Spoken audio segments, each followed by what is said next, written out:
नमस्कार. कोण होतीस तू, काय झालीस तूच्या कालच्या भागामध्ये आपण पाहिलं की यशने आपल्या प्रेमाची कबुली ही कावेरीला दिलेली आहे. कावेरीच्या डोळ्यामध्ये सुद्धा यशला प्रेम दिसतंय. तू अशी लपवाछपवी का करतेस, तू अशी का वागलीस कावेरी, असं यश कावेरीला म्हणतो. मी तुमच्याशी मैत्री केली, जरा चांगले वागले, तुमची मदत केली म्हणून तुम्हाला वाटलं माझं प्रेम आहे तुमच्यावर.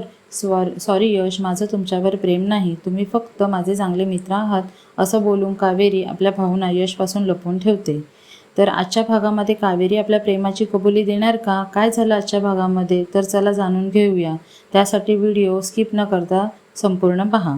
विद्या कावेरीला हात जोडून विनंती करते की तुम्ही तुमच्या मैत्रीचा त्याग केला, पण तुमच्या प्रेमाचा त्याग प्लीज करू नका. तरीही कावेरी तिचं प्रेम हे मान्य करत नाही आणि सांगते, तुम्हाला वाटते तसं नाही आहे तर यशने बांधलेला रुमाल तुमच्या अजून हातामध्ये का आहे, असं विद्या कावेरीला विचारते. तुमच्या मनातसुद्धा यश भाऊजींविषयी प्रेम आहे, ते यश भाऊजींना सांगून टाका, तुम्ही खूप हिमतीच्या आहात, असं विद्या कावेरीला बोलते. माझ्या मनात काही नाही, नजर चोरत कावेरी विद्याला सांगते. यावर विद्या डोळे पुसत म्हणते की तुम्ही मला फक्त ताई म्हणता पण मानत नाही. तेवढ्यात मा विद्याला आवाज देऊन सांगतात की येवल्यावरून जी पैठणी आणि नारळ आणला आहे ते घेऊन ये. मा अमृताची ओटी भरण्यासाठी तिला हळद कुंकू लावून तिला म्हणतात की तू आता या घरची झालीस. विद्याच्या हातातून ओटीचे सामान घेताना माच्या हातातून नारळ खाली पडतो, पण तो नारळ कावेरी आपल्या पदरामध्ये झेलून घेते, खाली पडू देत नाही. मा कावेरीला बोलतात, अगं कावेरी, हा नारळ तिच्या ओटीतील आहे, तो तिला दे. अमृताच्या ओटीत नारळ देऊन कावेरी अमृताला म्हणते की तुम्हालाच देणार होते, तुमचाच हक्क आहे यावर. यश हे सगळं पाहतच आहे. विद्याकडे पाहून असं वाटते की तिला हे अजिबात पटलेलं नाही आणि ती तिथून निघून जात असताना यशला सांगते, मला तुमच्याशी बोलायचं आहे. दोघं भेटल्यावर विद्या यशला विचारते की तुम्ही असं का वागताय, तुमचे अमृतावर प्रेम नाही आहे, तरीही तुम्ही लग्नाला होकार का दिलात. कावेरी वहिनींवर तुमचं प्रेम आहे ते तिला माहीत आहे, असं ती यशला सांगते. यश विद्याकडे आश्चर्याने पाहतच राहतो. त्याला कळतच नाही की हे विद्याला कळलं कसं. विद्या सांगते की तुम्ही मासमोर मजकूर बदलून वाचलेली चिठ्ठी मला आधीच मिळाली होती. ती चिठ्ठी तुमच्या रूममध्ये कावेरी वहिनींनी तुम्हाला सत्य कळावं म्हणून ठेवली होती. मला कावेरी वहिनींचं सगळं सत्य आधीपासूनच माहिती आहे. मीच त्यांना ती चिठ्ठी माझ्या रूममध्ये लपवून ठेवायला सांगितली होती. समोर मजकूर बदलून चिठ्ठी वाचलीत, प्रेम नाही आहे असं सांगता असं का वागताय. कावेरी बहिणी एकट्या पडल्या असून तुम्हाला कावेरी बहिणींना तुमची साथ त्यांना हवी आहे, असं विद्या यशला सांगते.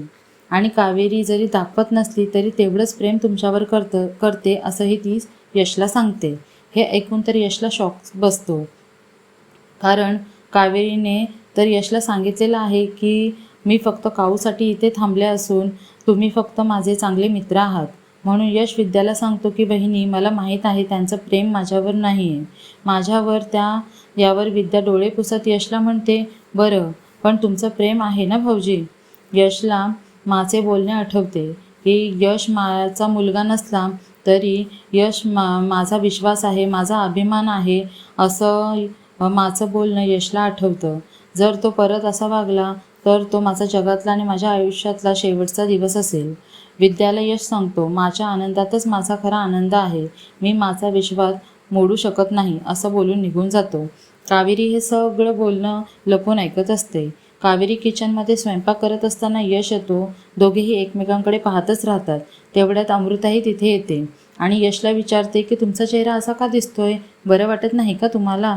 यश सांगतो की माझं डोकं दुखत आहे, ब्लॅक कॉफी करून देऊ का तुम्हाला, असं अमृता त्याला विचारते. तेवढ्यात त्यांना आल्याचा चहा आवडतो असं कावेरी सांगते. एकदा का माझ्या हातची कॉफी प्यायले की चहाचं नावसुद्धा काढणार नाही, असं बोलून अमृता कॉफी बनवून यशला देते. अमृता यशला विचारते, कॉफी कडू झाली आहे का, कारण ॲक्च्युली मला स्ट्रॉंग कॉफी प्यायची सवय आहे, मी रूममध्ये कॉफी जाऊन पितो, असे सांगून यश रूममध्ये जातो. रूममध्ये आधीच कावेरीने चहाचा कप ठेवलेला असतो. इथेच आपल्याला कावेरीच्या मनातील प्रेम दिसत आहे. यश चहाचा कप बघून म्हणतो की नक्कीच हे कावेरीने ठेवलेला असेल. जेवणाच्या टेबलावर पौर्णिमेला म्हणतात की आजचा संपूर्ण स्वयंपाक हा अमृताने केलेला आहे.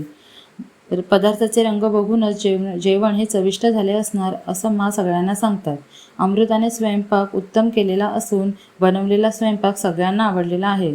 यमुना म्हणते की अमृताने आल्याच माझं मन जिंकलं आहे, नाहीतर या घरातील दुसरी सून असली काय नि नसली काय काहीच फरक पडत नाही. यश फोनवर बोलत आहे आणि फोनवर बोलत असतानाच अचानक पाईपमध्ये यशचा पाय अडकतो आणि कावेरी यशला सावरते. यश कावेरीला म्हणतो की का सावरलंस मला? काय गरज होती याची? कावेरी म्हणते की गरज होती, माणुसकीच्या नात्याने मी तुम्हाला सावरले आहे. यश तिथून जातच असतो, पण कावेरी यशला थांबवते आणि सांगते की यश तुमच्या हाताला खरचटला आहे. पण यश ऐकत नाही. तो म्हणतो मला थांबायला वेळ नाही. कावेरी लटक्या रागामध्ये यशला ओरडते, गुपचूप इथेच थांबा.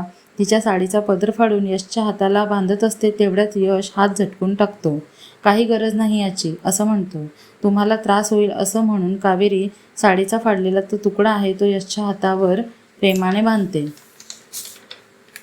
यशकडे बघत कावेरी मनातल्या मनात बोलते की माझं खूप प्रेम आहे यश तुमच्यावर, पण मी तुम्हाला कधीच सांगू शकणार नाही. कावेरीच्या मनात यशबद्दल प्रेम आहे हे आता आपल्याला समजलं आहे. कावेरी तिचं प्रेम यश समोर कधीपर्यंत व्यक्त करणार हे पाहण्यात खरी गंमत आहे. कावेरी फार काळ लपवून ठेवू शकणार नाही. आता पुढील भागामध्ये कावेरी कोणता निर्णय घेणार आहे हे जाणून घेण्यासाठी आत्ताच आपल्या सिरियल प्रोमो टॉक्स चॅनलला सबस्क्राईब करायला अजिबात विसरू नका. तोपर्यंत नमस्कार.